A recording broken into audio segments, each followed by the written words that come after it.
Hello everyone, আমরা অনেকেই মোবাইলে আজকাল ক্লাস করছি। তো আমরা যদি ছাত্র হিসাবে ক্লাস করতে চাই, তাহলে আমি আজ দেখাবো কিভাবে আমি ক্লাসে বসে প্রেজেন্ট করতে পারি আমার মোবাইলের মাধ্যমে।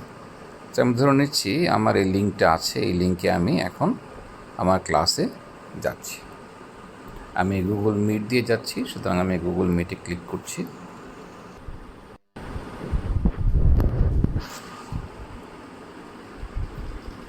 সো আমি আমার ক্লাসে যাচ্ছি। আমি আমার শিক্ষককে, যেটা হয় আমরা ক্লাসে যদি আমাদের একই ইউনিট থেকে না হয়, তাহলে আমি সাধারণত যেটা করি সেটা হচ্ছে আমার শিক্ষককে আমি ক্লাসে ঢোকার জন্য আমার পারমিশন নিই। আমি যে কার্ডে যাব, এখানে যে কয়টি উইন্ডো আছে, আমি সাধারণত ক্লাসে পারমিশন পেলে ক্লাসে ঢুকে গেলাম। ঢোকার পরে আমি যে কাজটি করি সাধারণভাবে, সেটি হচ্ছে ছাত্র হিসাবে আমি আমার ভিডিও এবং অডিওটি অফ করে দিই।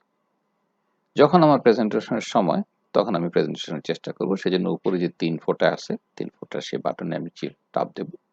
চাপ দিয়ে আমি দেখব আমার প্রেজেন্টেশন অপশনটা কোথায়। এটা হচ্ছে সহজ বুদ্ধি। আমি যখন এখানে চাপ দিচ্ছি, তখন আমি যে স্ক্রিনটা পাচ্ছি, এখানে দেখতে পাবেন প্রেজেন্ট। আমি যখন প্রেজেন্টেশন স্ক্রিনে দিচ্ছি এখানে, তখন আমি আমার স্ক্রিনটা শিক্ষকের কাছে বা সবার কাছে প্রেজেন্টেড হবে। এরকম একটা স্ক্রিন থাকবে, তার অর্থ এই স্ক্রিনটা প্রেজেন্টেড হচ্ছে। সুতরাং আমি যদি বদলাতে চাই, নতুন স্ক্রিনে যেতে চাই, নিচে 3টি বাটন থাকে। একটি হোম পেজ, একটি ব্যাক স্পেস, আর একটি হচ্ছে আদার উইন্ডোজ। সো আমি সেই স্কোয়ার বাটনটাকে চাপ দেব। চাপ দিলে আমার মোবাইলে যে সমস্ত উইন্ডো ওপেন করা আছে, আমি আগে ব্যবহার করছি, ক্লোজ করে নিই, সেগুলো সব দেখানো যাবে।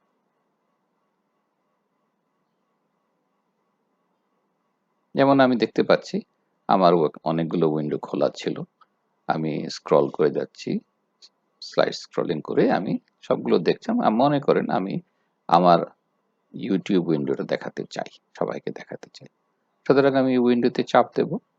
এই উইন্ডোতে চাপ দেওয়া মানে হচ্ছে সবার স্ক্রিনে এখন এই উইন্ডোটা চলে যাচ্ছে, সবাই দেখতে পাবে। আমি একটা ভিডিও প্লে করতে পারি, আমি একটা পিপিটি প্লে করতে পারি, পাওয়ার পয়েন্ট ইচ্ছা করলে প্লে করতে পারি, অথবা আমি যদি কোনো ওয়ার্ড ফাইল দেখাতে চাই সেটাও দেখাতে পারবো। আমি অর্থাৎ আমার যদি আগে একটা উইন্ডো খোলা থাকে, আমি সবকিছু এখান থেকে দেখাতে পারবো এবং ক্লাসের সবাই দেখতে এবং শুনতে পাবে। আমি আবার সেই স্কোয়ার বাটন টিপ দিয়ে ব্যাক করছি। এই স্ক্রিন আসার পরে আমি বন্ধ করে দিচ্ছি আমার। এভাবে আমি প্রেজেন্টেশনটা করতে পারি। ধন্যবাদ।